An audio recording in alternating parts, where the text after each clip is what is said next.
We've talked auction strategy, but how about snake draft strategy? Well, we've got you covered for that on today's show. It's our mock draft episode, player picks with our thought process and plenty of tidbits along the way. A 15-team mock with me, Ruvain, and Chris Welsh of FantasyPros coming up next on Beat the Shift.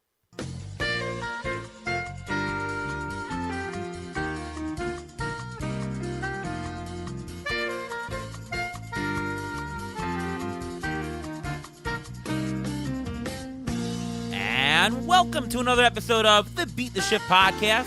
I am your host, Ariel Cohen, and with me as always is Ruvain Guy. How are you, Ruvain? I'm doing great. How are you doing today? I'm doing fantastic, and welcome to our mock draft episode.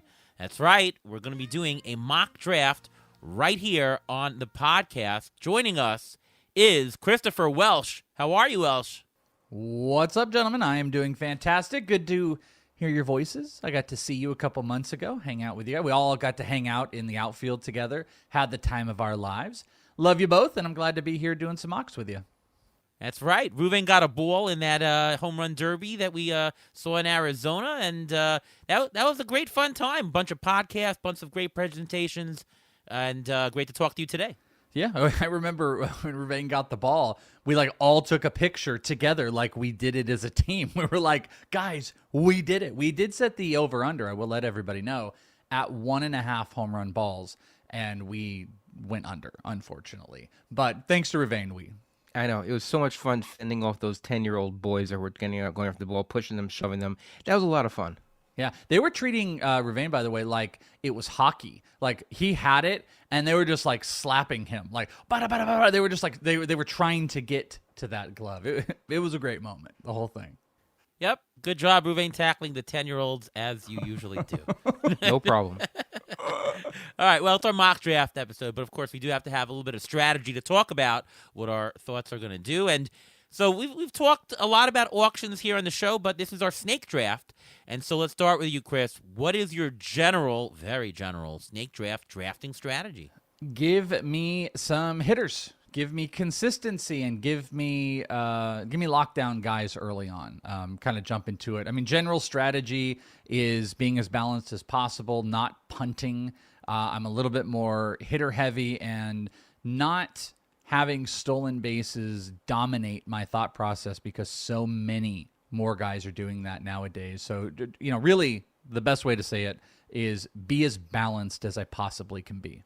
Oh, I agree on the stolen bases wholeheartedly. I think I'll add to that. I like to have some uniqueness in my profile early on, some players and stats that you cannot get later on easily. And balance is great early so that you have more choices later on. If you're very deficient in one category, you're going to have to say, oh, I got to get this guy later. But if you're balanced, you can just take value. And I'll add to that, what I think is interesting about this year specifically is at the top of drafts, I think we would all identify Ellie De La Cruz. He's the risky guy. He's the, hey, we're having fun, everybody, that type of guy.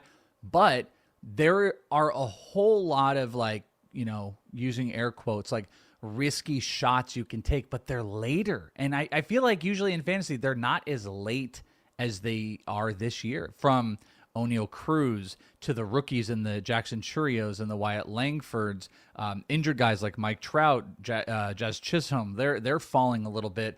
There's some strikeout pitchers a little bit later. I think where we're conditioned to take those shots tends to be earlier and can really mess up a lot of things.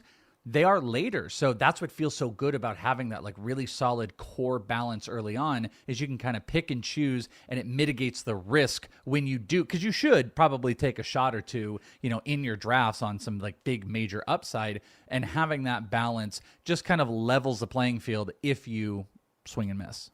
Absolutely. And that's very important to get the hitters early on, because you can wait on some of these pitchers. The pitchers will come to you. You don't have to go chasing pitchers. This is not like the last couple of years where you have to say, I have to get one or two pitchers in the first or second round, otherwise they'll all be gone. That's not the case here. I think you can get a good balance of hitting and then balance out your pitching later on. Yeah. Yeah. Do you have to get a pitcher, Chris, in the first 4 rounds, or can you go hitter 4 in a row? I don't think you do. I'm kind of trying to. I have an affinity for George Kirby, so like third, fourth round, I'm kind of staring at him. But I really don't think you do. But what have you done if you don't? You're just taking on a little bit more, SP risk in those guys that are going to really chalk up innings. That's kind of the big thing. It's one of the biggest things we're battling. There's the strikeouts, and then there's just how far anybody going in innings. But again, here's what you can do. You could go 4, even 5 rounds into going heavy hitters, and then maybe you're going to have to start taking some risk early on younger pitchers with upside, the Uris, the Bobby Millers.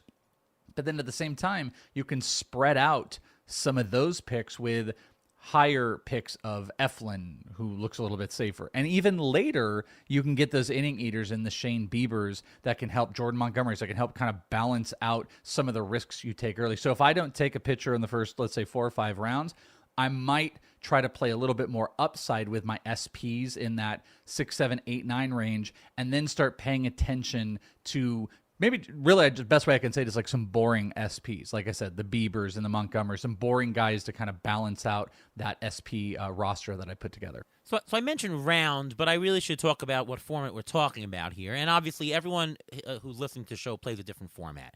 Some are playing 10-team mix. Some are playing very deep 15-team AL-only leagues. Some are playing a 15-team NFBC. So for today, and we've done, varying degrees. We've done a 12-team once on our mock draft, that podcast. We're doing a 15-team NFBC style today. 5 outfielders. We've got 2 catchers, right? 9 pitchers. Pick anyone. You can do reliever, starter. Doesn't matter. So just to get on board with that, I guess I'll throw it out to you in terms of strategy differences. What's the biggest difference you think, Chris, between doing an NFBC versus maybe a shorter like an ESPN or CBS 10 or 12 team one? Well, I mean, outside of like the obvious roster pool, NFBC, you're going to see people take shots a little bit more extreme. You're obviously going to, like the Ellie De La Cruzes tend to go way higher. It is crazy if you look at NFBC's ADP on Ellie versus really any of the other places that are out there.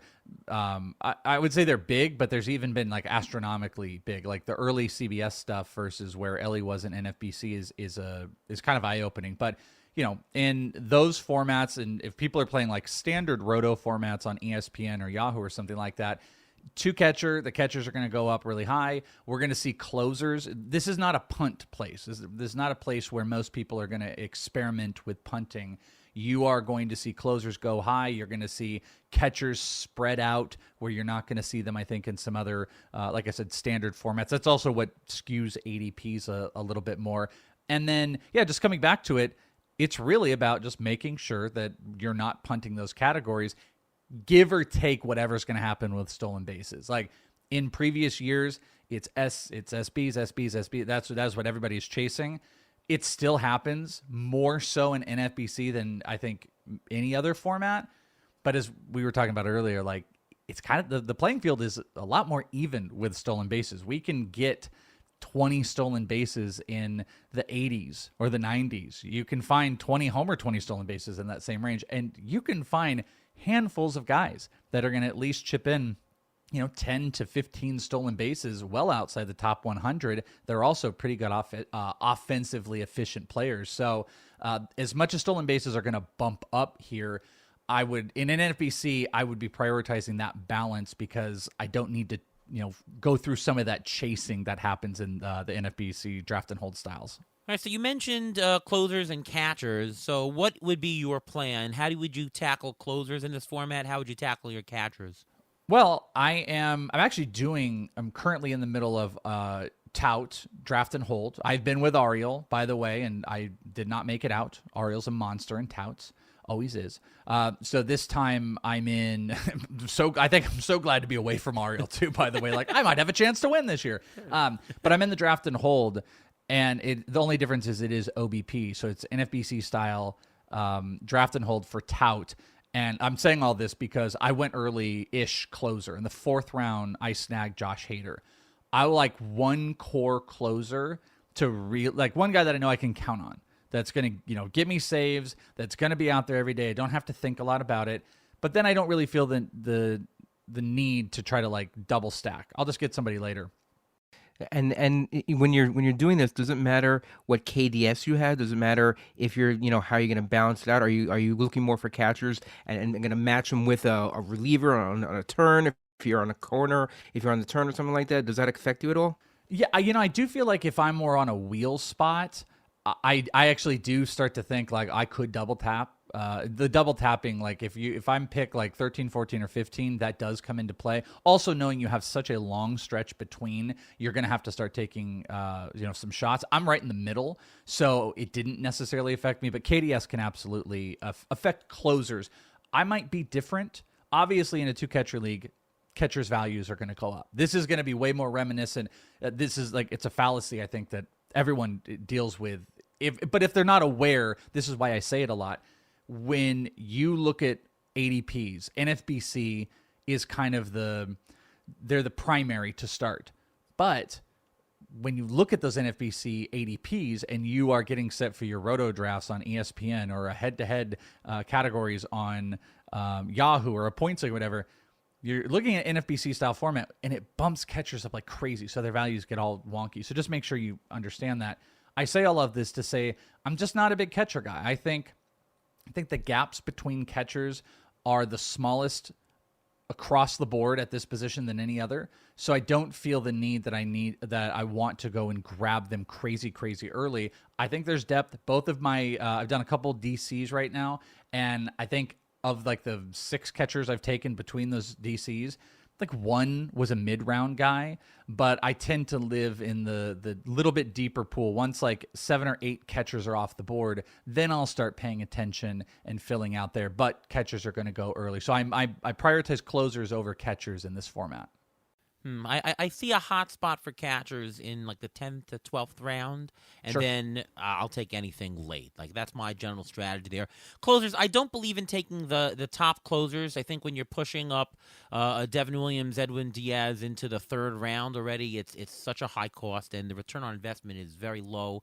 I think that you're better off waiting till the 6th, 7th round, maybe even 9th, 10th round, and getting a number 1 closer, but a low number 1 closer, and take shots later.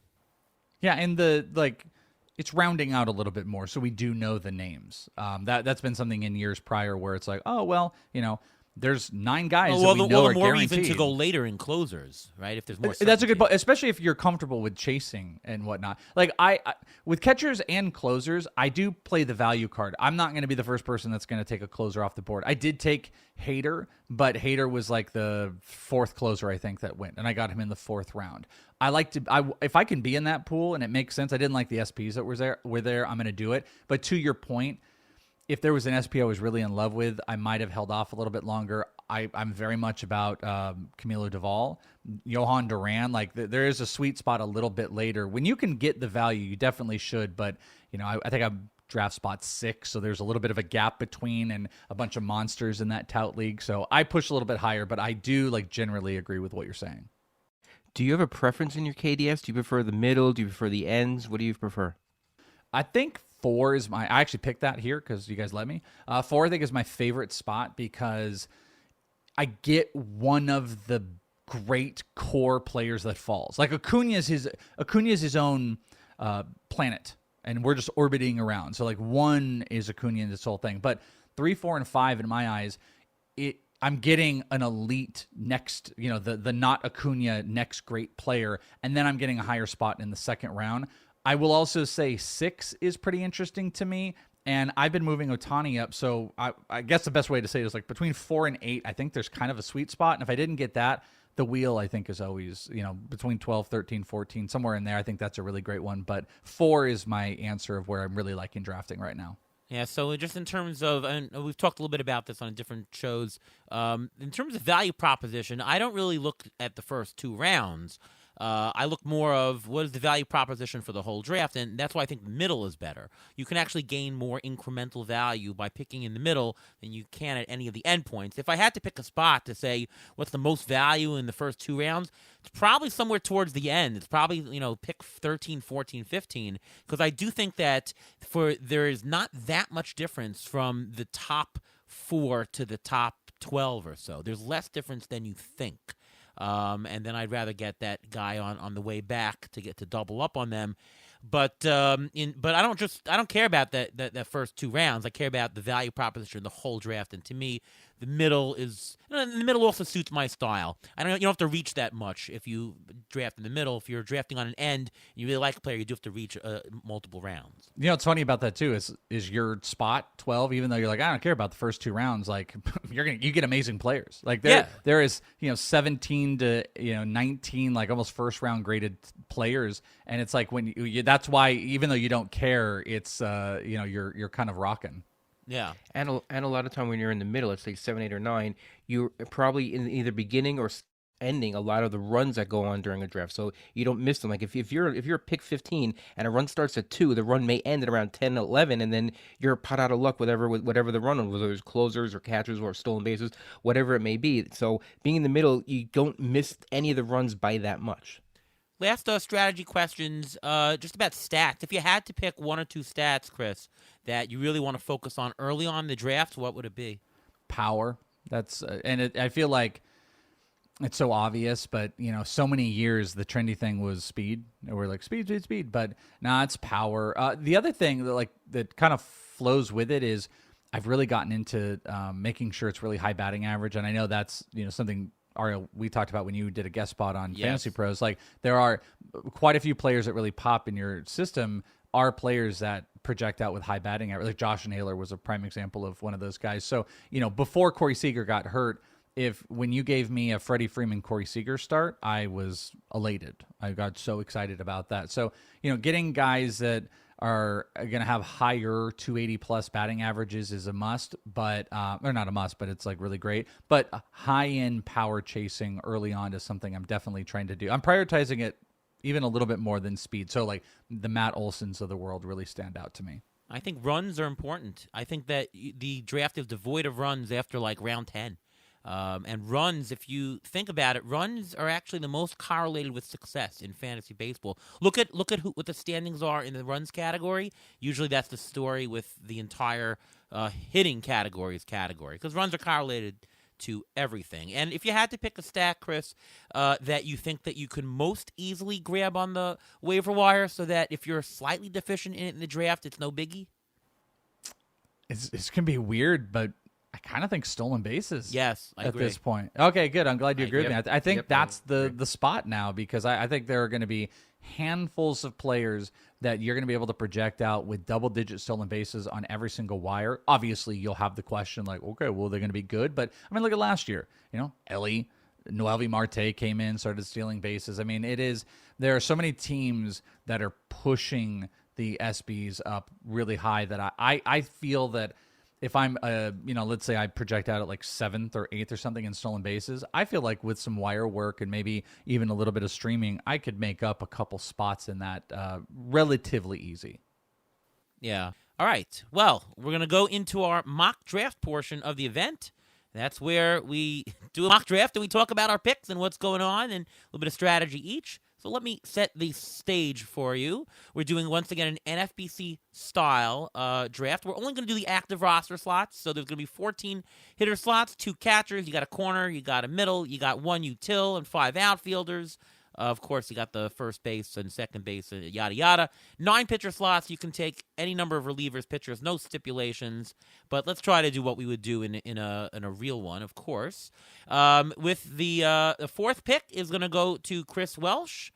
Ruvain will be picking in the 7 slot. I will be picking 12. There are 15 teams in total, so we're interspersed all over the place. And let's see who we snipe from each other. And here we go. The first pick in the draft. I can't believe it. Ronald Acuna was taken, number 1. Can you believe it?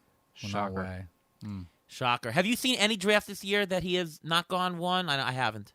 Not a 1. I mean, I had this long discussion with some of the dev people at Fantasy Pros where we were talking about player values, and we were actually having this long conversation. I've told the story, but we were having this conversation about how Ohtani and how he valued out. And I was telling one of the guys, I was like, listen, I know Ohtani as a hitter and a pitcher, puts up this like dollar value, however they were doing it. It was this numbered system that it's worth so much more than another player. But I was like, Acuna, kind of performed at 2 levels of a player. You know, I mean, like he was 2 players in production last year. Crazy. You almost have to consider him like that. But no, I haven't seen a single time where he hasn't gone 1.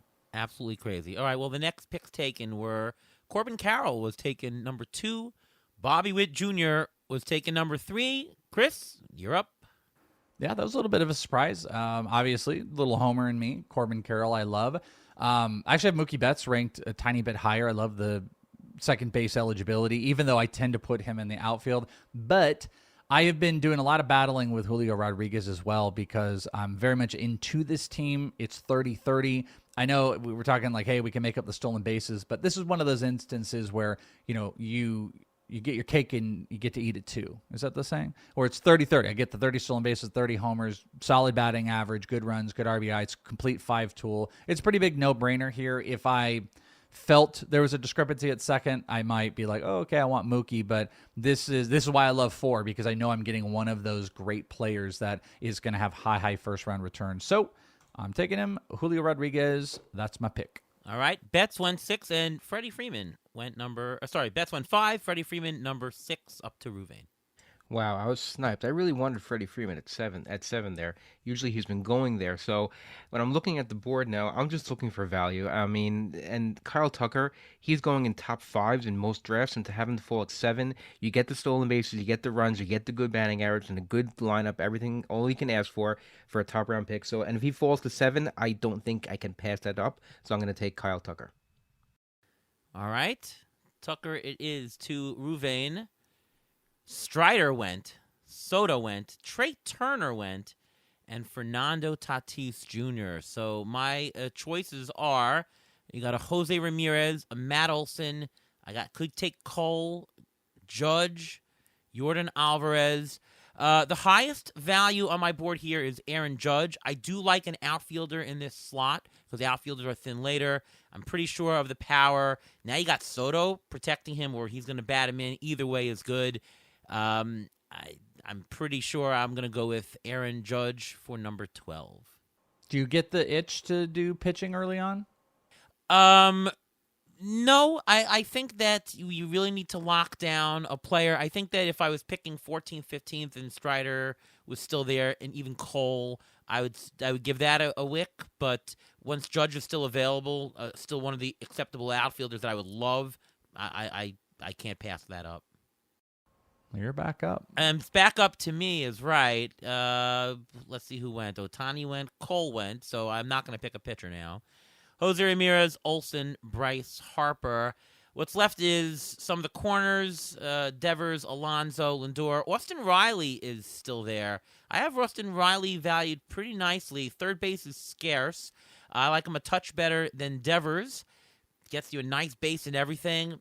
I think I'm going to lock down some of this hitting with Austin Riley. I like that pick. Yeah. Yeah, I like going for the third baseman there. I think that was very smart. And I was going to go Devers, but Devers was taken right before me. So the picks after you were Corbin Burns, Corey Seager, Francisco Lindor, and then Rafael Devers. Now, you're just talking about power, and I need a corner. I'd like to try to get a corner infielder here also. Ozzy Albies is out there also. I like Albies a lot. I have him, valued pretty high, but I think Alonso is Pete Alonso, being a homer, being a Met. I'd love to have at least one Met on my team. And if I'm going to have a Met, I think it's Pete Alonso, because he doesn't hit less than 40 home runs in a year if he stays healthy. And even when he's not healthy, he stays in the lineup and he hits, and he's still able to hit for power. So I'm going to go with Pete Alonso here. You know, funny about Pete Alonso, well, I don't even have the choice here now, but in my draft and hold on in tout in the second round, I took Corbin Carroll in the first round. The second round came back around. I wanted power, and I was really battling. It is OBP. I was battling Vlad and Pete Alonso, and Arl, it was really interesting where the differences start to pop up between like you and Cardi. You guys are so diametrically different on Pete Alonso and Vlad Jr. Like, really? You're the Alonso guy and he's the Guerrero guy by a pretty like stark margin too. Like, your dollar value on Alonso was like a no-brainer, and he was on the Vlad front. Yeah, and I ended up going with Alonso. I don't love Alonso that early though, Ruvain, because Alonso has no stolen bases, and I don't like starting with an absolute zero. And Alonso batting average a little shaky, so you're starting deficient in two categories as your primary hitter. I mean, I can't say it's that bad. Maybe I would have picked him 5 picks later. I probably would have gone for Ozzy Albies at this stage. I was thinking about that, Yeah. but I mean, I love the power, and I did get stolen bases in the first round with Kyle Tucker, so I'm not completely deficient in stolen bases. And you can never have enough power. I can probably get a stolen base guy Sure. even next round. Sure. And by the way, I'm not here to criticize you. Obviously, we work together a lot, but I'm here more to talk about what I'd be thinking, which is slightly different than you. I think that's better conversation than well that pick. So No, I hear that. Listen, there's no in the first 2 rounds. It's so hard to have a wrong pick because the Yeah, values of are course. basically there. So it's a matter of how you want to build your team. If you want to build it with a corner infield, you want to, middle infield is very, it's very deep. So I have no problems not going with Albies and going with another middle infielder. That's actually what I'm dealing with right now. There's Ellie De La Cruz there. I mean, I would never take Ellie De La Cruz in the second round. Are you going to take him, Welsh? No, I'm not. I'm not. I mean, I can be into it. I did this crazy DC, Ariel. You would hate it. It's so funny. It was like somebody called it the going for the top spot. Going for the overall, because I took like Carroll and Ellie, and I had O'Neal Cruz later, and I had a couple other just like I just went high extremes. I was like, we're just gonna have fun, and I went like crazy extremes. No, I would consider Ellie. It's not here. It's funny, like what Ruveno saying. I actually think middle infield is pretty deep, and there's a lot of players I like. Simeon's out there, but I really like Luis Robert, but I also really like Michael Harris, and I'm just those not, 3 are my top 3 choices for hitters. Yeah, I'm not sold. If I was sold, Michael Harris would, because here's the deal: Robert and Harris jumping out to me, but Zach Wheeler is there, and I think that is another really. So, unique do you pitcher. think here's the game theory question? If you're sort of indifferent about Harris and Robert and maybe acceptable Semyon, do you think it's better to go for the pitcher that you want now and let whatever outfielder slide to you when it goes around to you? Is that a good choice? Think he'll make it is, except in how I have these guys ranked, I actually think Wheeler is still closer to some of the other SPs that are floating out there, like the Pablos and the Kirbys. So I think I'm gonna lock up my second outfielder. I'm gonna go with Robert. I'm gonna go with a little bit more then get power. the pitcher fall to you, I guess. Yeah, we're gonna see who falls to me, which we didn't. We had Semyon, Wheeler, Michael Harris was the last pick, and then Ariel, would you look at that first pick in the third round? Ellie De La Cruz, then Altuve and Henderson. Okay, so you can get a pitcher if you want. You can get Gausman. Yeah, Gausman's he's staring right down to my soul. Yeah, that's what we're gonna do. Like I said, third round tends to be where I get a little finicky, and if there's like a really pretty pitcher that I just can't pass up, well, I'm gonna get trapped. And you know what? Sure enough, there he is, Kevin Gausman. So that'll be my pick. So 2 outfielders, which can get a little bit thin, lots of power, some stolen bases, and a big strikeout pitcher. I'm pretty happy. All right. Luis Castillo went. Adolis Garcia. All right, Ruvain. Go for it. All right. So now on my board that I have, I think the top players out there are Pablo Lopez. He's staring at me right there as a pitcher, but I think I can wait a little bit longer. I don't think I need him. Plus, he was injured a couple of years ago. He did throw a ton of innings last year. I'd rather have the offensive guy, and I think not going for the middle infielder last round makes me want to go for the middle infielder here. And Bo Bichette is sort of staring at me there. He will give me some stolen bases. I mean, there are some other guys that I could think about. I mean, I like some other pitchers in this spot, but I'm leaning toward Bo Bichette here, so I think this is where I'm going to go middle infield. Okay, that's a good choice. Well, I could take a closer. In between was Pablo Lopez, Adley Rutschman. That's kind of high for a catcher, I think. And Zach Gallen went, and a Rosarina. That's the guy I was staring at, a Rosarina. Well, my choices are, I'm not a C.J. Abrams this early guy. I don't like the profile risk of having one that steals. George Kirby is still available as a pitcher. That's interesting. Glass now for upside is interesting. I have no interest in Yamamoto. And then there's Tariq Skubal. There's a bunch of good pitchers available. Why do you have no interest in Yamamoto? Not at the third round here, and Yamamoto might not make all the innings. I don't know if the Dodgers will go to a six-man rotation. Will they save him for the postseason? I don't know. I have so much projections uncertainty with Yamamoto.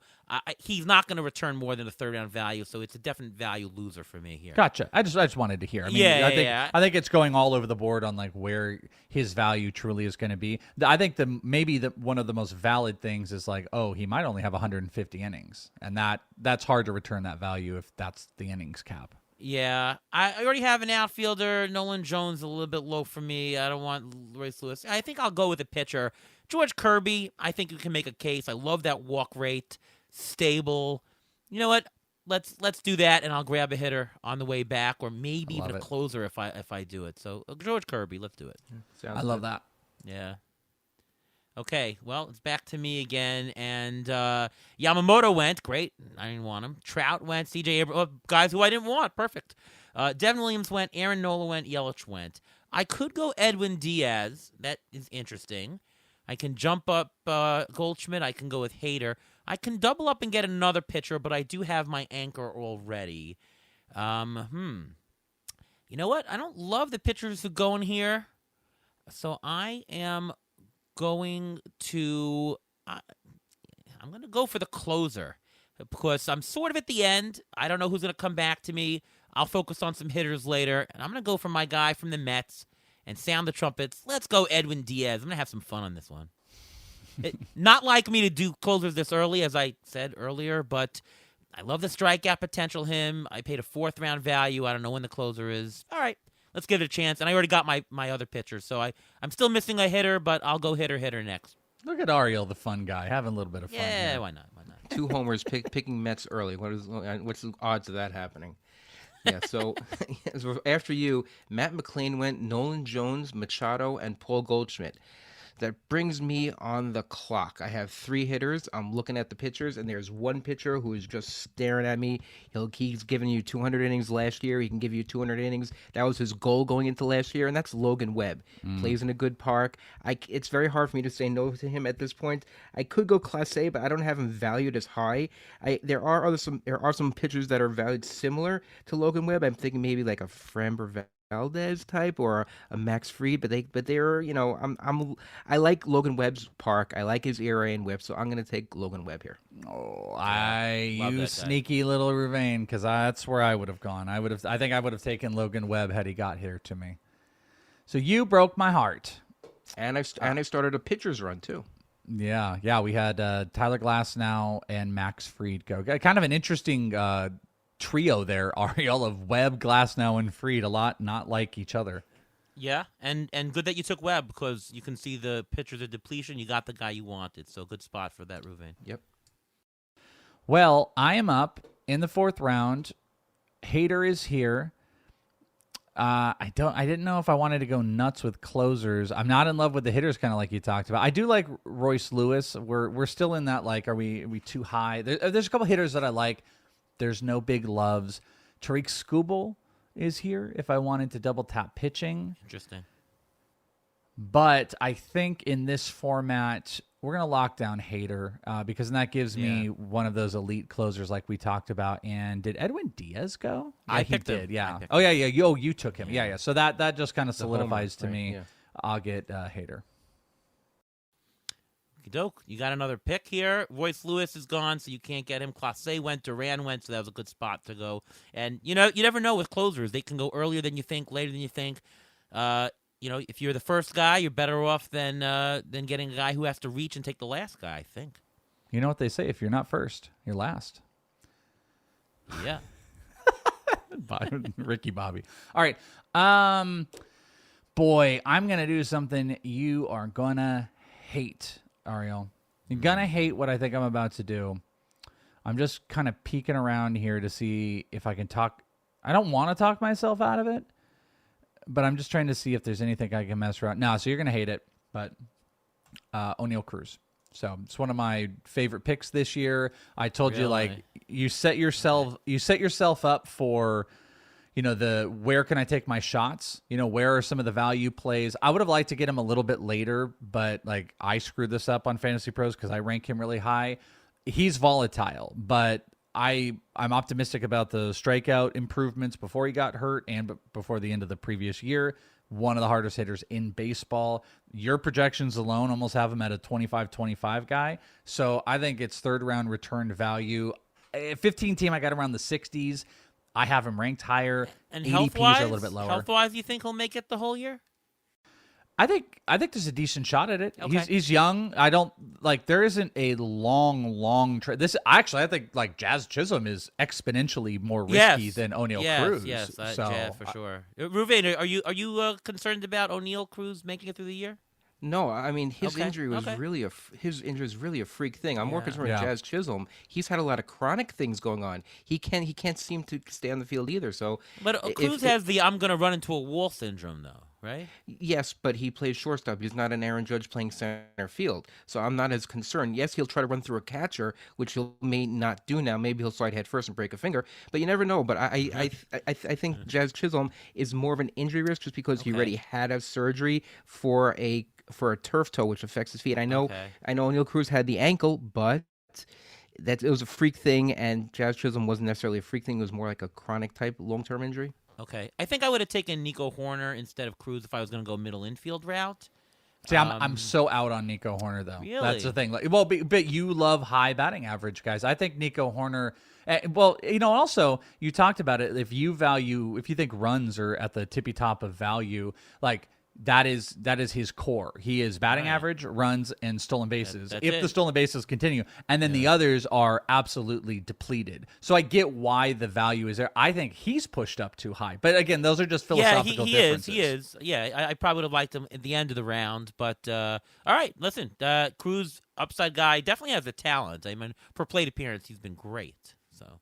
But I did use my, as I call them, risk bucks. This was my risky pick. So I'm like just letting everybody know, I would probably not look at Jazz Chisholm now, and I'm probably gonna not look at some of the rookies, the Churios and whatnot, because what I need to do, and this is the kind of risk of taking guys like this, which is kind of not fun. And sometimes you got to be do careful. That, by the way, do you purposely say, okay, I'm only gonna have, sir, I'm gonna take my shots. I took it here. I won't take it for another 5 rounds. Like, do you not do that? necessarily, but I'll tell you this, like I think Luis Robert is a little bit risky, and I didn't get another hitter when I took Gossman, so I actually feel like I've opened up my risk portal for offense a little bit more than usual. Be like, if I had that start I talked about before, or like let's say I had Austin Wright or Rafael Devers in the second round. In the first round, I got like Mookie Betts. That's as safe as it can be. Like that's so safe. So I would feel fine with a guy like O'Neal Cruz. I feel like I set myself up a little bit for my offense to be dicey. So I'll pay attention to it moving forward. Right. No, this is I love this discussion. It's really good to hear. Different ideas and for the audience to hear all sides of how you can skin a cat here. All right, Ruvain. All right, so then after O'Neal Cruz went, Cody Bellinger went, and Nico Horner went. I was looking at Nico Horner maybe to bounce me out for stolen bases, but I have a middle infielder already, and this is where a little strategy comes into play. Ariel, you mentioned that the 5th round, this we're in right now, 5th, 6th round, is the area where you want to think about maybe getting a top catcher. So I have an idea that in one of your 2 picks coming up around to me again, you're going to probably take one of the top catchers. So I'm going to try to get one before you get it. He's actually one of the top guys valued on my board right now. And I'm going to take as my top catcher, William Contreras. Wow, over Will Smith. Okay. Bit high for me for catchers, but he is the best catcher there. I guess you like him better than Real Muto also? Yes, I do. I think Real Muto is not going to get you as many stolen bases this year as he has in the past. I just have a feeling he's not old, but he's not young either. And I still see a little bit of upside in Contreras, and that he's going to be batting middle of the order. I mean, so is Real Muto, but still, I have. This is more of I like this guy slightly more than that guy, but I'm good with either one. Okay, so coming up to me, we got Camilo Doval. I don't need a closer. Jazz Chisholm went. Sparber went. And we saw the catchers go. I could use a hitter, but I see a bunch of pitchers that I do like available. Logan Gilbert's available, and Zach Eflin's available. Even Yuri Perez is available. And I kind of like one of those, and I'll get a hitter on the way back, I guess. So I'm zooming in. I think it's going to be Gilbert or Eflin for me. Anybody want to give some advice? Ruvain? I think you. I mean, I speak to you all the time, and I know you like Logan Gilbert. I know you like both Zach Eflin, but usually you can get in most drafts, you can probably get Zach Eflin a little bit later. So if you want to take the risk and you want to double tap pitchers, you may be able to get both.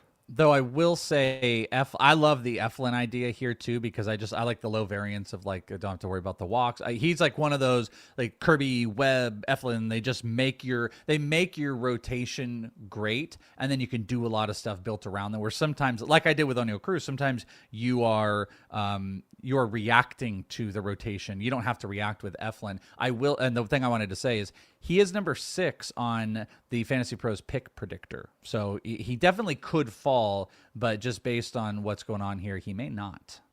You know, Eflin and Kirby to start the draft. That is a heck of a good whip. I'm going to see what happens, and even though I probably should pick a hitter to bolster it, I'm going to pick the pitcher here because I like the value here, and I'll go hitter, and I guess hitter after that. So let's go Zach Eflin. What the hell? Okay.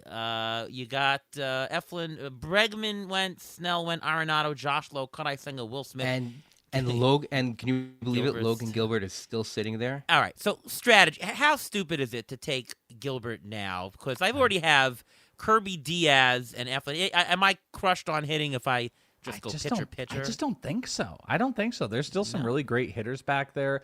It's such an advantage you give yourself when you put I know like it gets scary, but not for you. You know, you're comfortable with how you're drafting, but like I think you put yourself in such a great pitching advantage that now where you do have some I have to pivot into pitching, you get to pivot back to hitting where there's a lot of pitching going here. So I don't think it's a bad idea at all.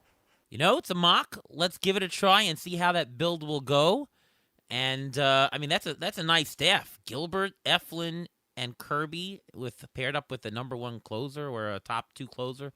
And then you can wait on pitchers for quite a while and just go hitter, and you're good. Yeah, let's give that a shot in this mock. So let's go Gilbert. Grayson Rodriguez went. Bednar, Cassis, Bogarts. Up to you, Ruvain. Okay, so players I'm looking at right now, there are a couple out there. I don't think I want to go for a pitcher here. I'm not in love with the pitchers at this level too much.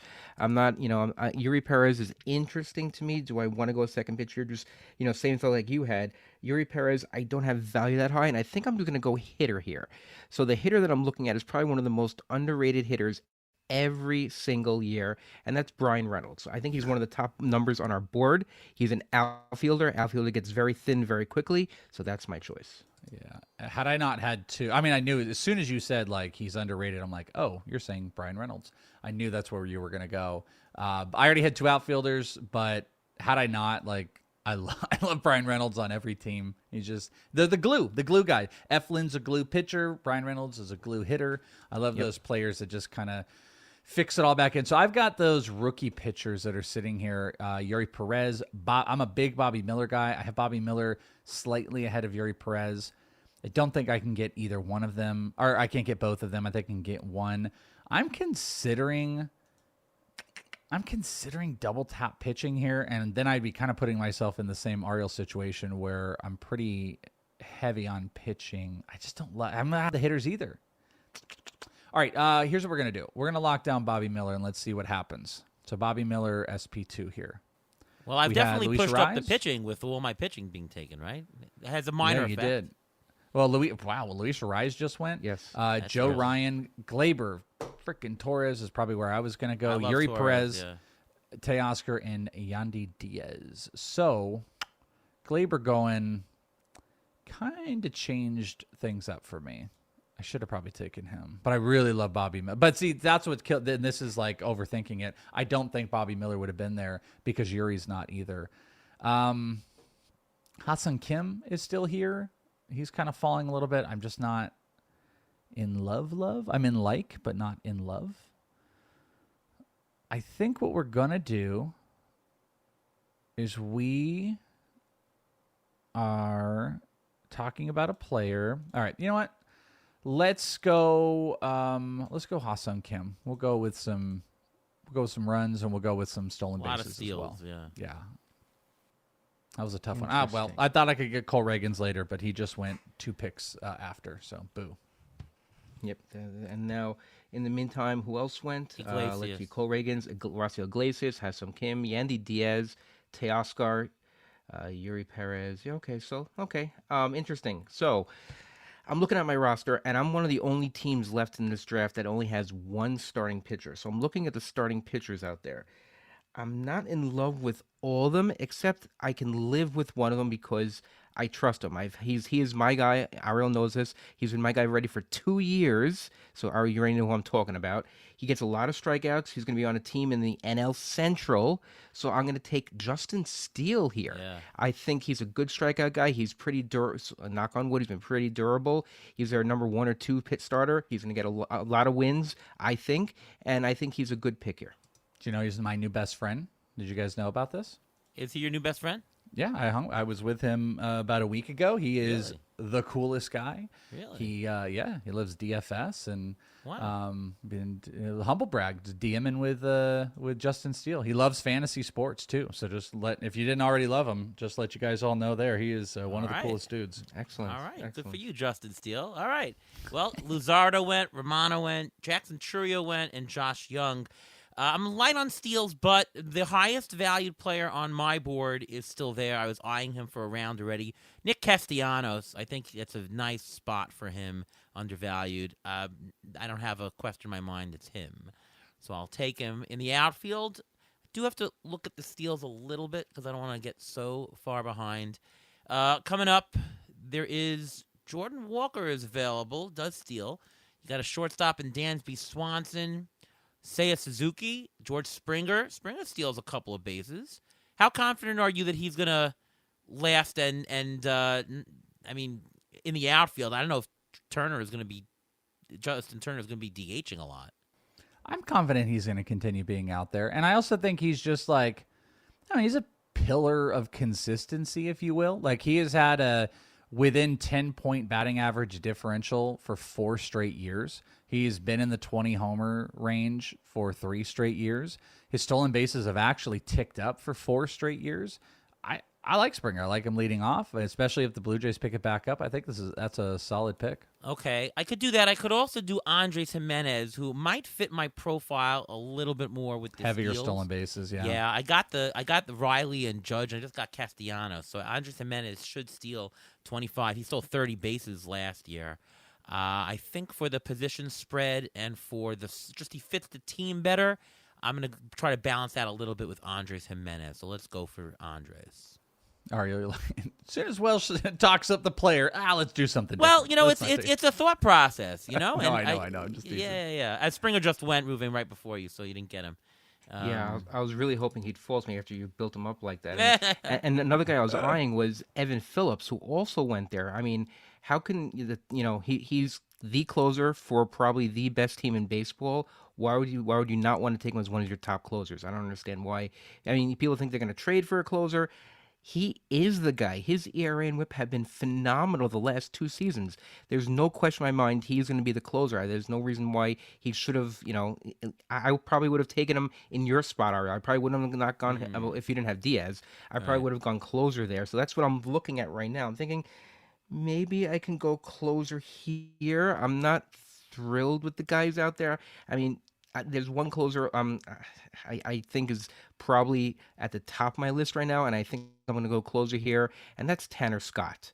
He's got so many strikeouts. I see Pete Fairbanks there, but I'm a little concerned. Andres Munoz is there also. Yes, but Munoz, I don't know if he's going to hold on to the job the whole year. I think Brash might take it too. I have just this gut feeling that Brash is going to overtake that job this year. So Tanner Scott is the most probably secure in his position. He gets you a ton of strikeouts for a reliever. His ERA and WHIP will help me also, so I'm going to go Tanner Scott here with closer. Okay. To you, Welsh. All right. Well, I got 2 picks before you guys, so I can kind of openly talk about what I'm looking at. I got to tell you, I hate the pitchers here. It's kind of an unfortunate thing that's going on. I only have 2 starters. I do have a closer. I really don't. I mean, they're fine. I'm just not in love with any of the pitchers here. So I think this is going to be a double tap of hitting. Suzuki sitting here is tough for me to pass. I do have 2 outfielders, but here is something that, I'm messing up a little bit is I'm messing up the batting average. And if I could get Suzuki and then our guy, Josh Naylor, Oh, yeah. I think that would help my batting average. So we're going to try that. We're going to go outfielder 3 Suzuki, and let's see if Naylor comes back. Yeah, Naylor would be a guy that I would like in this spot. And he did. So I'm going Yanier to instant take him. Yanier Diaz was the guy who was eyeing a catcher. He was gone very far. Yeah, wow, same. And it's my turn, and the 2 picks right before me, Riley Green and Wyatt Langford. Is it too early for Wyatt Langford in the 9th round? No, I mean, if we put our brains into like the NFBC format and the shots and the 50-team draft and hold, no, I don't think so. Langford has a legit shot to break camp. I personally don't think he will, especially with the Seager injury. I think they're going to need to carry an extra infielder, and then when Seager comes back, I think he's going to DH, which maybe takes a little bit away from Langford. But I think he'll be up in like the first month, and he's a high OBP guy, really good contact, power speed. Outside the top 100, I mean, can you really pick on like taking a shot outside the top 100? I mean, there are really good players here, I suppose. You could be like, hey, you passed up, Riley Green just went, but you passed up Anthony Santander or Zach Geloff for a theoretical shot, but Langford could be a top 50 return if we get like 90% of what we saw last year. Yeah, so that's my thinking. And you mentioned the guy who I'm staring at right now. Outfield does get a pretty shower pretty quick, and I think I only have, I think I only have 1 outfielder right now, or 2. I have 2 outfielders. I want to get as many outfielders early as possible, so I'm going to go with my guy you mentioned, Anthony Santander. I think he's also a little bit underrated. He's been batting cleanup almost every day in that lineup. He's one of the guys that doesn't get platooned as much, so I'm all for him, and I think he's a good pick right here in round 9. Yeah, I like that. Okay. Vinny Pasquantino just went. I was really considering him. Stephen Kwan, Cruz, Santander you took, and Walker Buehler. I think that right now, and we are in round 9, I mentioned that we're 9, 10 or so is the best times to take a catcher. Maybe it'll drop later. I'm eyeing Salvador Perez, who I think is the best value. I think he'll last till the next round. And if so, I'll take Salvador Perez on the way back. Question is, should I take? There are some good closers. Ryan Helsley is still left.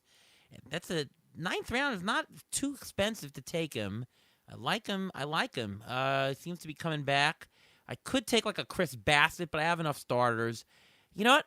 I'm going to take Sal Perez next. I'm going to take Ryan Helsley now. And let's see what happens on the way back. Well, so, if Salvador Perez doesn't come back, do you still go catcher or you pivot? No, I pivot then. Okay.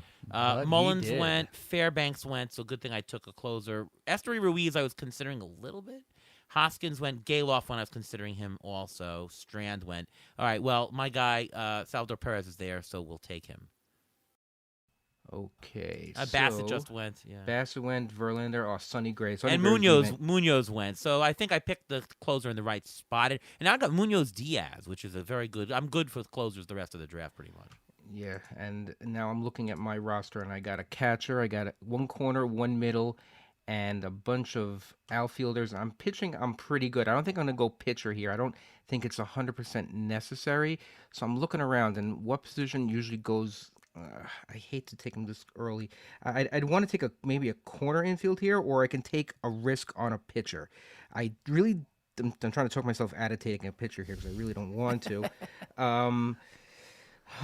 Gosh, I'm hoping on I'm talking myself into taking a pitcher now.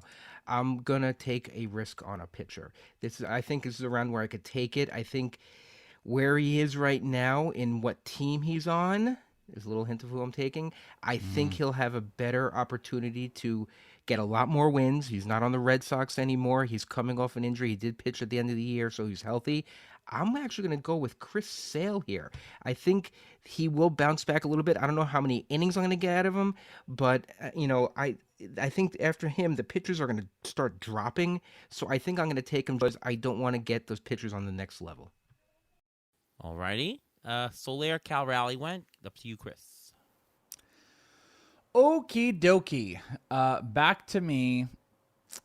It's interesting. I think I feel like I need to still chase some hitting categories, but I've only got 3 pitchers, so I think it's time to turn our attention to pitching. And I think I'm going to double tap.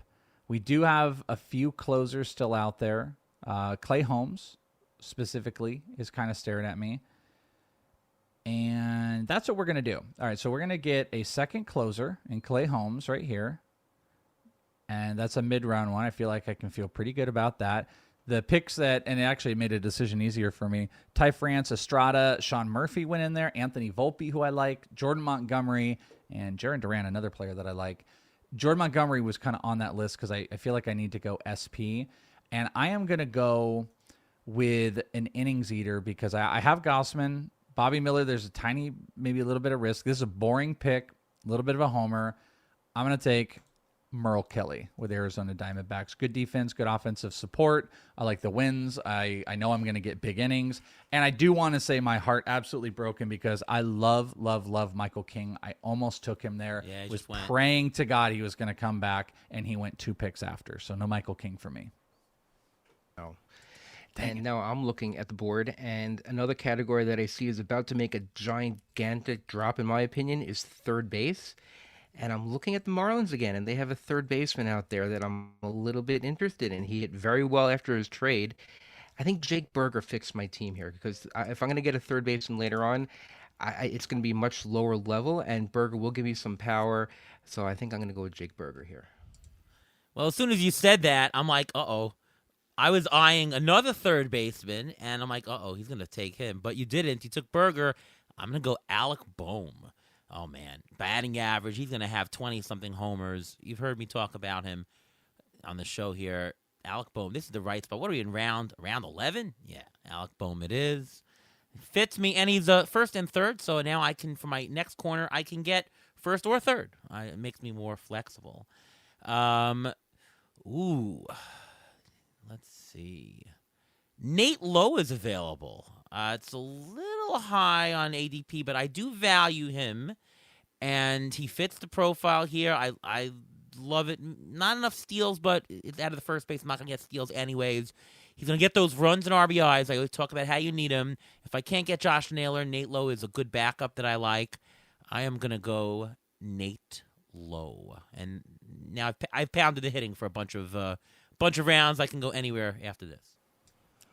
Nick Pivetta went. Oh, that kills me. Yeah, Pivetta went. Yeah, Lars Nootbaar, I saw that. another catcher, Wilson Contreras, and Alvarez is still Ozuna there. went. Francisco Alvarez. Yes, but I have a catcher already, and with the 2 catchers, I guess I can go Francisco Alvarez. I guess. I mean, he is one of the top values still out there right now. I do need a middle infielder. I have a shortstop. I don't have a second baseman. I have my corners, and I have 3 outfielders. So I can really go anywhere here. So I have to really look for the best value out there. Looking at the board, let me see if this guy is still there. He is there. Okay, I'm going for another middle infielder. I'm torn between 2 guys right now. I'm torn between either Ezekiel Tovar or Tommy Edman because I do need stolen bases. You mentioned that I was a little low in stolen bases before. Tovar playing in Colorado, Edman playing with all the position eligibility. It's a little early for Edman. I think I have Tovar valued a little bit higher, but I'm going to take Edman just because it gives me a little more flexibility. Yep, and give you the steals also. Not a bad pick. Oh my gosh, my heart just destroyed. Gabriel Moreno. Gabby, yeah, you knew exactly because the catch, as I told you, I want like later catchers. Blah Alvarez blah blah is still blah there, blah. though. Oh no, that's so I'm gonna snap take him, but I wanted Gabby Moreno for the batting average. I think you're in for a lot of improvements. He's going to be hitting high in the order. He's one of the best batting average catchers, by the way. And he fit the mold of what I was specifically trying to do. Also, I'll tell you, I was looking at Max Muncy, but he would have killed my batting average. I really wanted Moreno. That hurts. But Francisco Alvarez, I'm here for the big power. That's a snap pick in this 2-catcher format. Jackson Holiday, Jonah Heim, Noelvi Marte, Junior Caminero, Shane Bieber, and Craig Kimbrell all just went. And my heart still hurts, which is sad. Sorry. Yeah. You know what? That sounded actually very genuine, so I appreciate that, Arlo. It sounded like you really did feel sorry for me. we're we're gonna lock up. I don't know if it's boring or not, but I really love low watt guys, and I really love me some Bailey Ober. So we're gonna get Bailey Ober as my SP4 here. So I'm very excited about that. That's a good one. And a couple other pitchers went. Alzolay went, and Ryan Pepio went, who hopefully in Tampa will have a better go at it. And I'm looking again, and there's another guy. He's a young guy. He almost, did he win the Gold Glove last year at third base? I'm not sure. I do need a corner infielder. His value is pretty high as a third baseman. I'm looking at the other first basemen out there. They at this point, a lot of them have warts. I think I'm looking at Brian Hayes as a guy who can get me a corner. I think I can get a middle infielder later. I don't love the outfielders here, and I'm not in love with the pitchers, so I'm going to go with Brian Hayes. Okay. Picked in between Outman, Paredes, Crawford, Gavin Williams. There's a couple of pitchers I like, so I'm going to go for a hitter. I think the highest value for me happens to be a position I need here, Willie Adames. There's also Nolan Gorman, who I like very much. I was thinking, as soon as I saw his name, I was thinking about our conversation we had about Nolan Gorman and Arise and just all of the, and your projections really pop Nolan Gorman. Yeah. I think that just because I have the second baseman and Adames maybe a little more steals, maybe more RBIs and runs, I can go with either of them. Just because I already have the second baseman, let's go with Adames to be different. So let's go Willie Adames right now. And on the way back, Gorman was taken, so I would have double tapped if that happened. But all the pitchers are left. And on the board, I do have a choice. There's Bryce Miller, Brian Wu. There's Aaron Savali.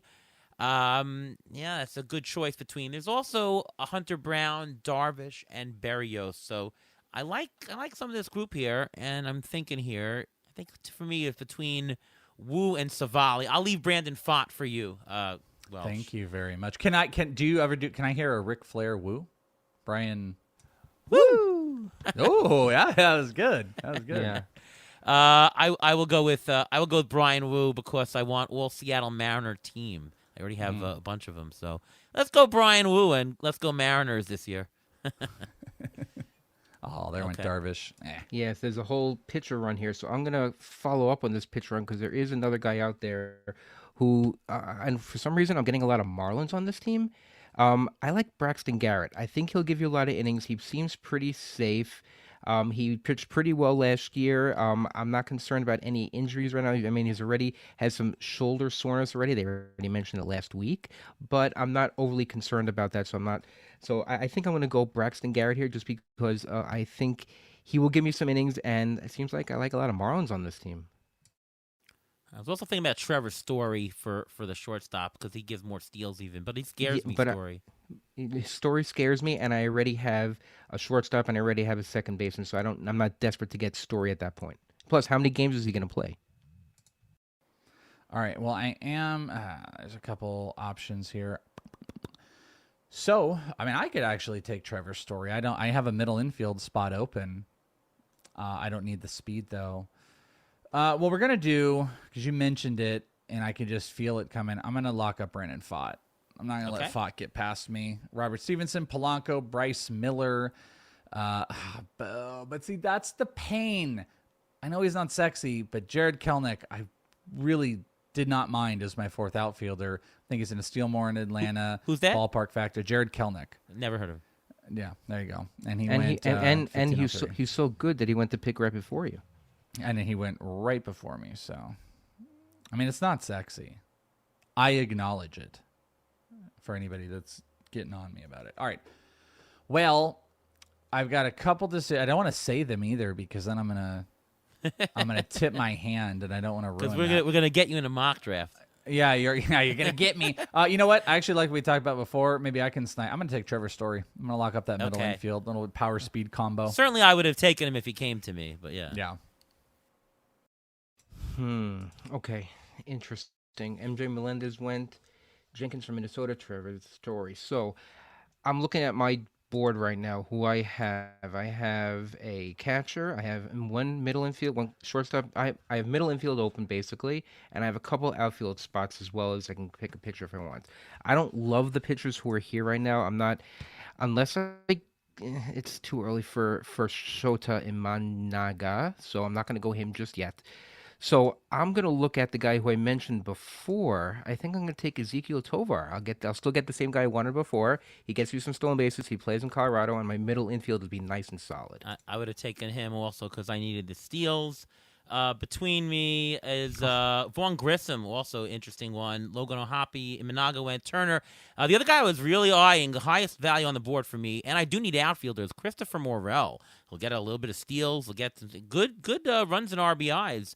He was a $10 player last year, so Chris Morel, easy choice. And if Savali comes back to me, I think it's pretty easily Savali because I mentioned him over a round ago, and sure enough, Savali's still here, so let's go with him.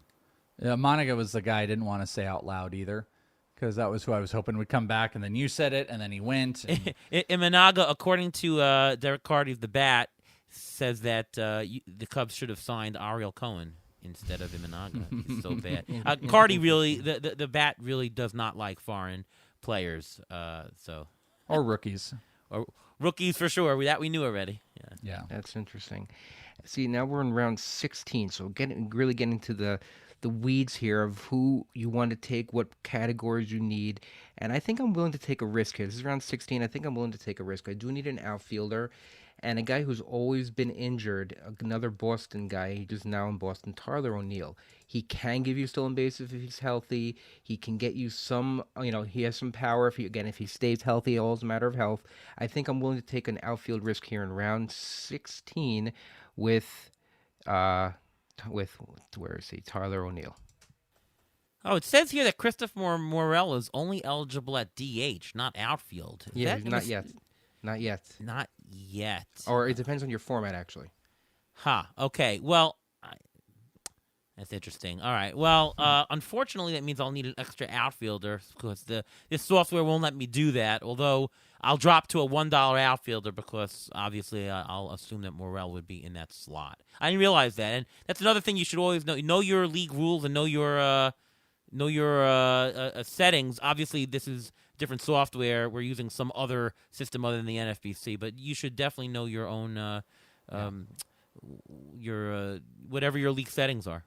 I feel like I'm gonna do something you're gonna hate, but your projections love him. I have always had a thing, and listen, it's completely low risk.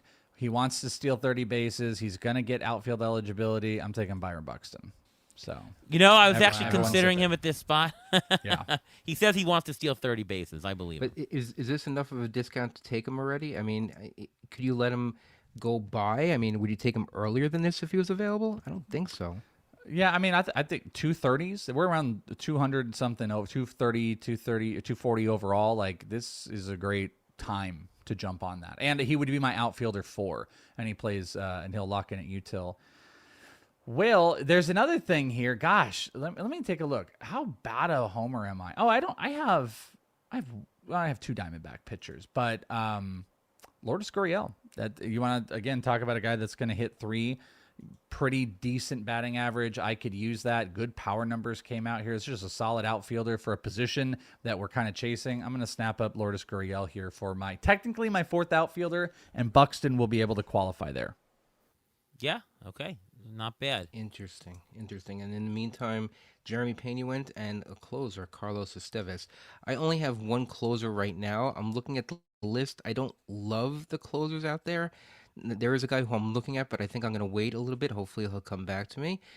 So I'm looking right now at a possible, I think, starting pitcher. I'm going to go starting pitcher here. And this is going to be a little bit of a reach. I think he goes a little bit later. But again, I know that Ariel likes him, and he pitched well last year. So if I don't take him now, I don't think he's going to make it on the way back if Ariel decides to go after him. And I'm going to take a stab at Andrew Abbott. I think he's going to have a breakout year. I think he's going to I mean, the other pitchers out there, you have Brian Bello, you have Taj Bradley available out there, Reed Detmers if you want. Do you want an Emmett Sheehan? You want to go for, or even there's another guy there who I'm looking at who I don't want to say because I think I was going to grab him anyway, but I think there's more upside with Andrew Abbott, so I'm going to go with Andrew Abbott. He was the only pitcher I even had in my queue. I'd slowly go into the queue. It's a mock. You can't tell me who you wanted to. All right, that's fine. Detmers, McNeil, and Jacob deGrom.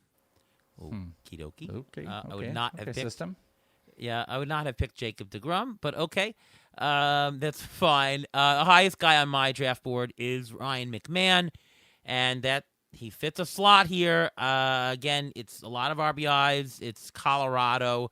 It's a value pick. I know I'm still light on steals, although he'll steal a half dozen.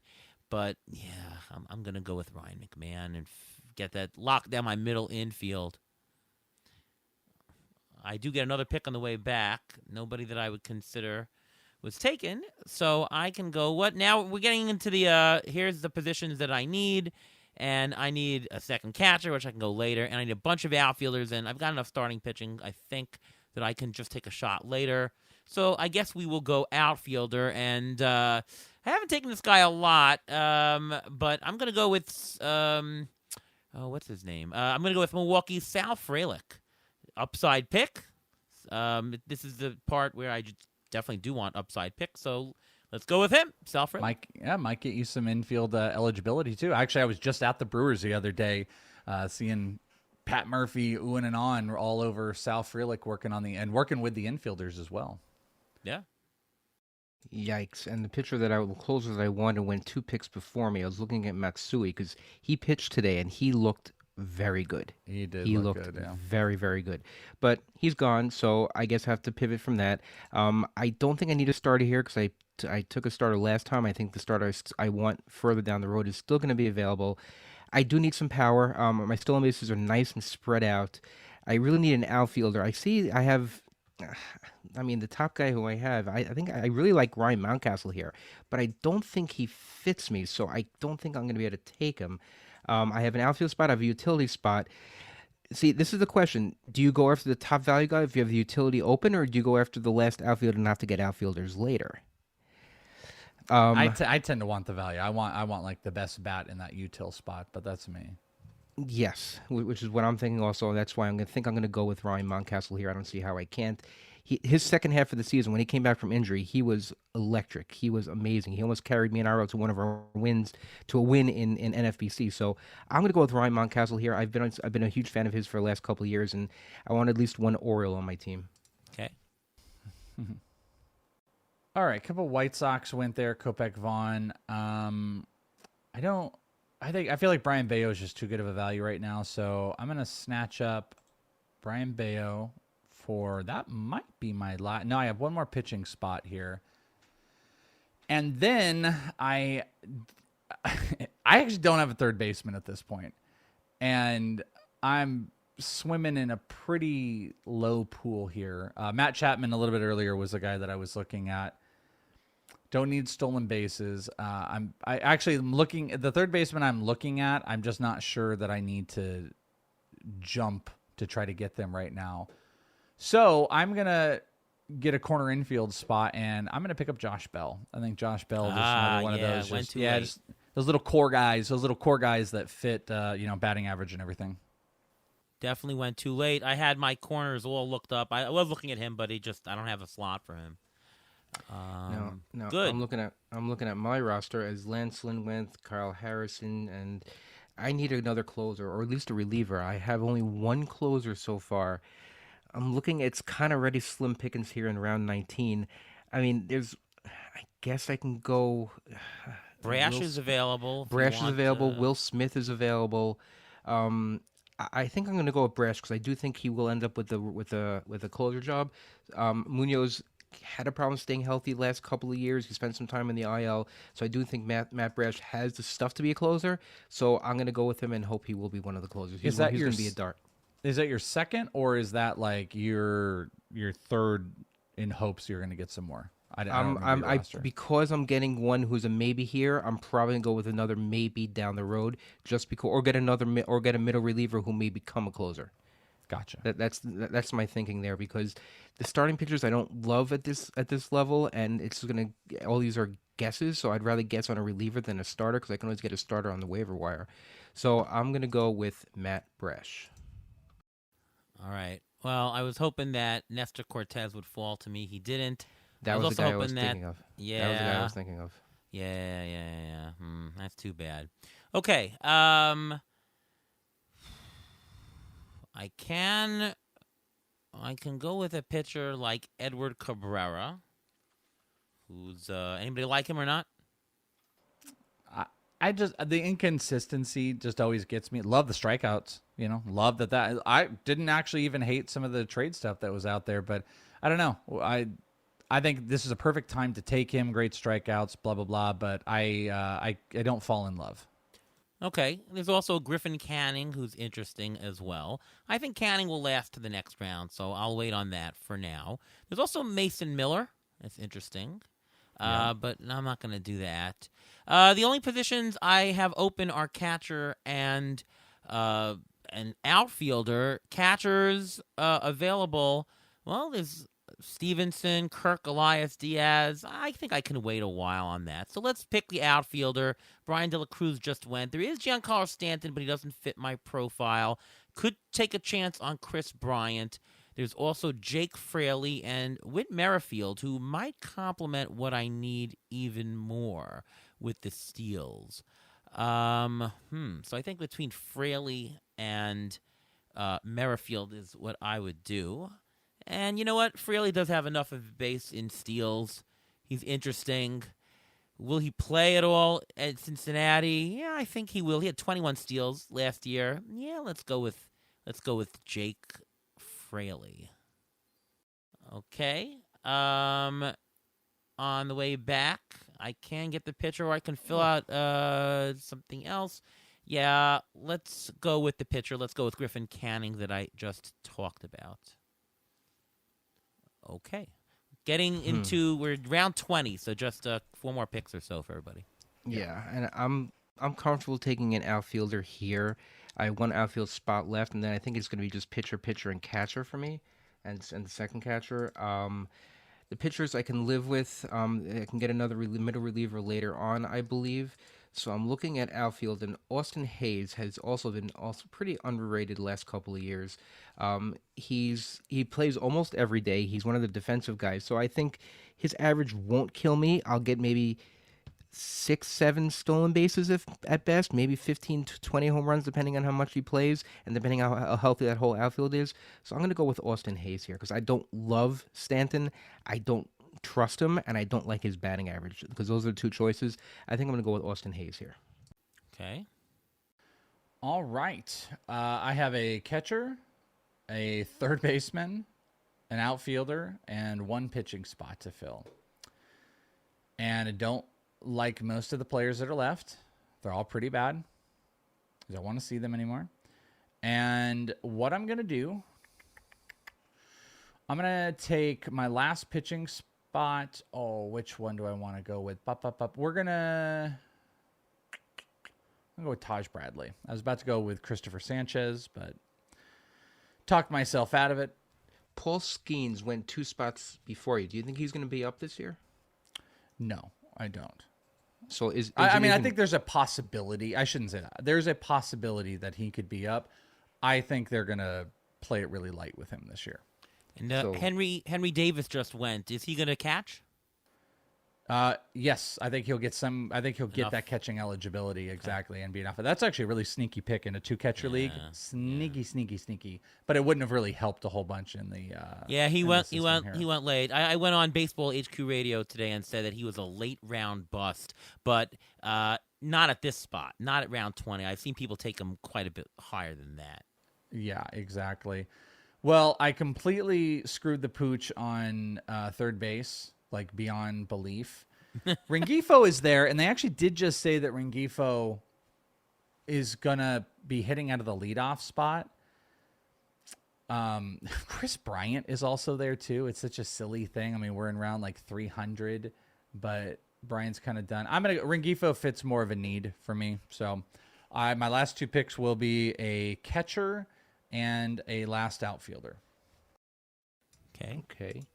Now, the 2 guys who just went were Seth Lugo and Colt Keith. Is Keith starting the year in the majors? Most likely because he signed that contract extension. Right? Yeah, so it's not a guarantee, but it looks likely. Okay, so I was mentioning before that I took a dart on a closer. I'm going to take another dart on a possible closer, at least a good reliever, a mid-reliever. This is fine. I think third to last pick. I have no problem with this. That's Jason Adam. He's one of the top value guys left on the board. He's a middle reliever, and Pete Fairbanks stays healthy the entire season, correct? Correct. So that's why I'll take Jason Adam, and he'll get some saves because everyone in Tampa gets some saves. So if I get 10 saves from Brash, maybe 10, 15, get 10, 15 from Jason Adam, and good ratios from both, I'm good with that.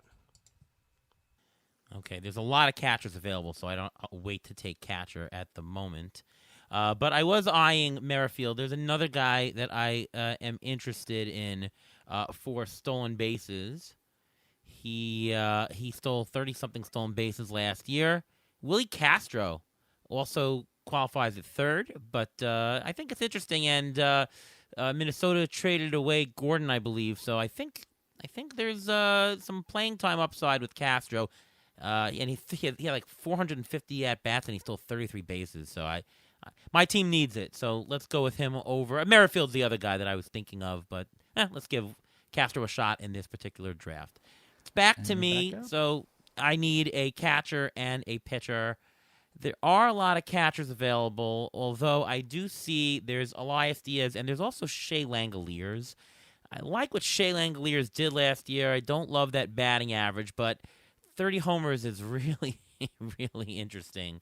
Anybody have a preference between Diaz and Langoliers, and don't care not to tell me? Yeah, I mean, I'll probably take whatever you don't take. Diaz, more hitter-friendly environment with a better batting average. Langoliers with the power. I'm probably just gonna pivot on what other side you don't.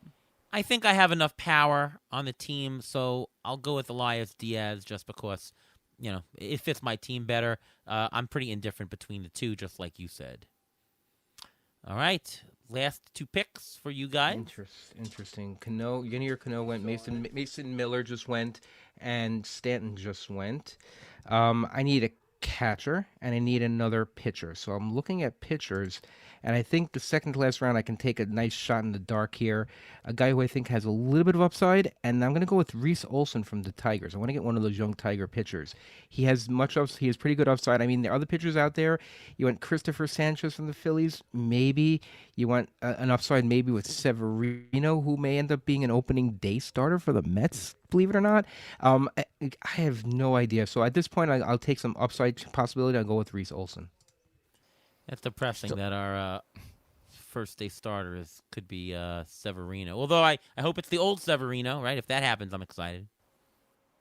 Yes. All right. Last two picks. And if he would start, he would be the second pitcher to ever start opening day for both the Mets and the Yankees. Do you know who the other one is? To start opening day for both the Mets and the Yankees. Al Leiter? No, but correct a little before that. David Cohn? Yes. Yeah. David Cohn started opening day for both the Mets and the Yankees. He would be if Severino starts for the Mets opening day. That's how far the Mets have fallen that he's starting opening day. Last year was Max Scherzer. This year it's Luis Severino. Yikes. I went with Langoliers and Jose Siri to finish out my outfield. Also knowing that, I mean, not doing bench and whatnot. If Buxton were to qualify, he'd move to outfield, and I would probably have prioritized, just one of the better bats that's out there. I looked at Tommy Pham, even Chris Bryant at that point. Bench options are kind of there's still some really solid bench options that you could put together if we were doing it. Okay, and I'm on my last pick here. I got one position spot left, and I believe it's catcher. I have everything else filled up.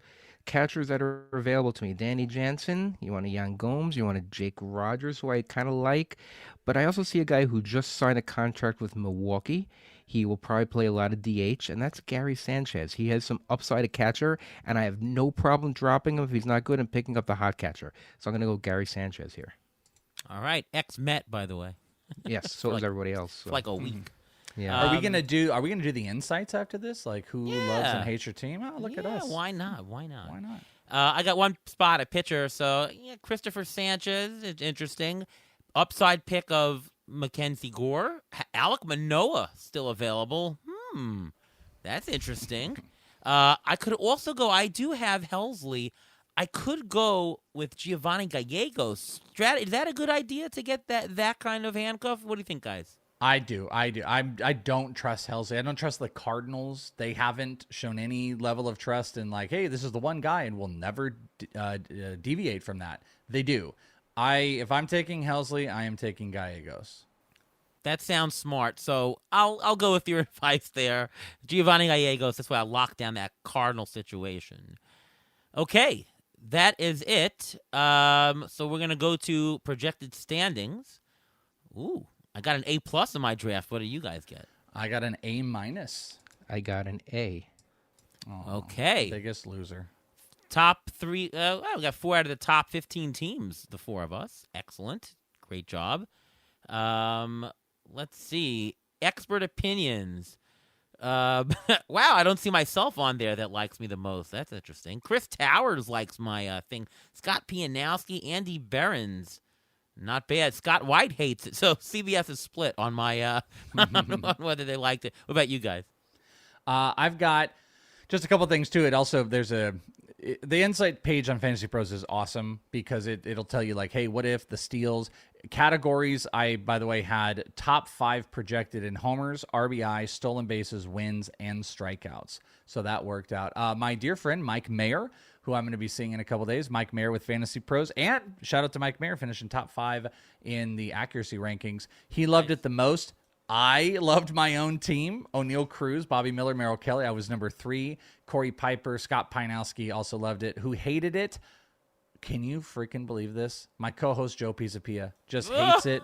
Nate Miller, Blake Meyer, and also Scott White was not having my Bobby Miller and Scott White would hate this draft. We should have had him on also too. I know, because we wouldn't have drafted anybody he wanted. Well, do you guys see any holes in your team? Do you see any deficiencies that you need to work on the fab or anything? Third base. I do this a lot. I let a position go, but I let it go too far. I really shouldn't have done that. I felt like that set me back a tiny bit, but I love my outfield. I love the hitting a lot. I got great closers. The pitching is solid. It's just I just put this big, huge, glaring hole at third base, which I don't love. But I do love the overall construction. Tons of stolen bases, power. But I also chunked batting average. That ended up being a thing that I'm clearly going to be behind in. You don't want to punt in these formats, but if you do, you want to make sure like 5 or 6 categories you're projected top 5 in. Right.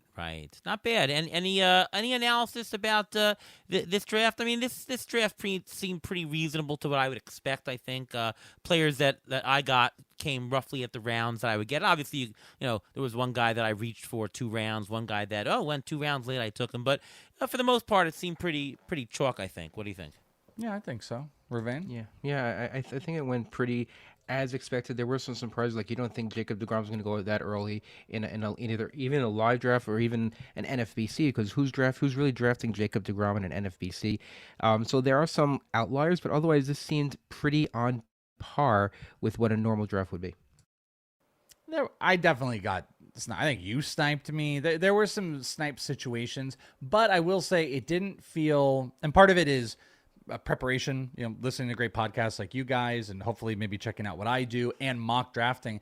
As much as you can get into like that mode of preparation, you don't feel as chaotic. So I think that had to do with me not being like, oh my gosh, this completely derailed me. But yeah. I felt the need of wanting to like throw something against it, but I held back. And you can pivot a lot easier with the right prep.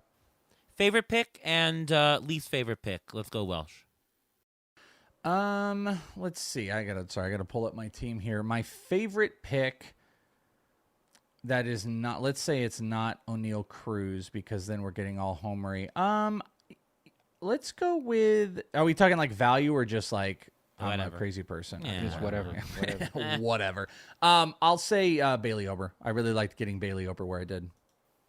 Okay. And least favorite was my third baseman. Getting Luis Rengifo as a starter. That's disgusting. Right. Okay, Ruvain? Yeah, I think my favorite pick was, I like Andrew Abbott where he went. I really like that a lot. My least favorite pick was Chris Sale, because he has the most question marks, and he's my number 3 starter. I don't like having such question marks that high up for my starters, but, he does have some, I guess you can call it, ups on them being healthy, so whatever. All right, my favorite pick was Alec Boehm. I thought that was a really good spot for him in the position that we needed. I don't really have an awful pick. I guess the pitcher strategy up front sort of worked. Maybe I should have done a hitter then. The Morel thing, just because of the software, is probably my least favorite pick because I couldn't take anybody else at the util position. So Yeah. I guess for that type, for the construct, and again, I didn't realize it when I picked him. I guess he would be my least favorite pick. All right. Well, this has been a fantastic episode. Hopefully you, the audience, has gotten something out of it here as you saw our thought process and, thinking about what we need, what we have to get, good picks, bad picks. Hopefully you got a lot of information out of it and, of course, the strategy at the beginning as well. So thank you so much, Chris Welsh, for coming on the show. And why don't you let the audience know where we can listen to you and all things Chris Welsh? Yeah. Hey, thank you guys so much for thinking of me and inviting me. I'm always honored, and I love doing it, and I love both of you guys. You can check out all my stuff over at FantasyPros. You can check out the podcast. Joe PCP and I are just churning out tons and tons of podcasts, great shows. We had Ariel on. It's actually one of our most listened to and most watched. Oh, awesome. Because we also have a YouTube channel, youtube.com/FantasyPros MLB. Go and subscribe to that. And we just got a bunch of cool stuff. We've actually got a Fantasy Fest coming up, I think March 15th. So if people want to check that out, follow me on Twitter at @IsItTheWelsh. And of course, I've always got In This League going, my In This League Fantasy Baseball podcast, and Prospect One, where I break down fantasy prospects throughout the land and all my dynasty content. So Twitter's the best place to find all the things that are going on, though. Well, Fantasy Pro Show is a really great show. I can definitely tell you that. And was the show watched a lot of the Marcus Stroman clip? Oh my gosh, we were laughing so hard. I don't know if the editors Joe found the picture. We were like, we got to get that picture. It was so funny. Yeah, it was a great episode. We were talking about ATC projections, and like I said, you can only not just hear it, you can watch it. And our crew do really, really great production. So I suggest if you love Ariel, go and check out that episode. We had a lot of fun. Yeah, it really was a fantastic show. Thanks for having me there. Definitely check it out, and you can see what Marcus Stroman sent me when I said that he's not elite. All right, Ruvain, what about you? You can follow me on Twitter at MLB Injury Guru, where I tweet out injury updates. You can also catch my weekly in-season article on Rotoballer discussing injuries and all the next players up. As spring training rolls along, more injuries will be out there, so keep your eye out for all my tweets. All right, and I'm Ariel Cohen over at Fangraphs, Rotographs, and Rotoballer. You can see ATC projections up on quite a few sites, including RotoWire, Fangraphs, CBS Sportsline, and Rotoballer. Check them out there. I'm on Twitter, X at ATCNY. And, of course, you can listen to the Beat the Shift podcast right here pretty much every week. We've been doing actually 2 episodes a week for the most part during the draft season. We're going to be off next week as I'll be down in Florida drafting in mixed labor, the mixed labor auction. So check that out. Should be on Sirius XM Radio. And we'll be back the following week with a couple of episodes. We'll have Greg Jewett to do bullpens. And Ruben and I will do our injury cast at some point right after that. That's where we go through an hour or so of injury updates. You'll definitely want to listen to that show. All right, once again, thank you so much to Chris Welsh for being on the show, and from all of us here at Beat the Shift. We'll see you next time.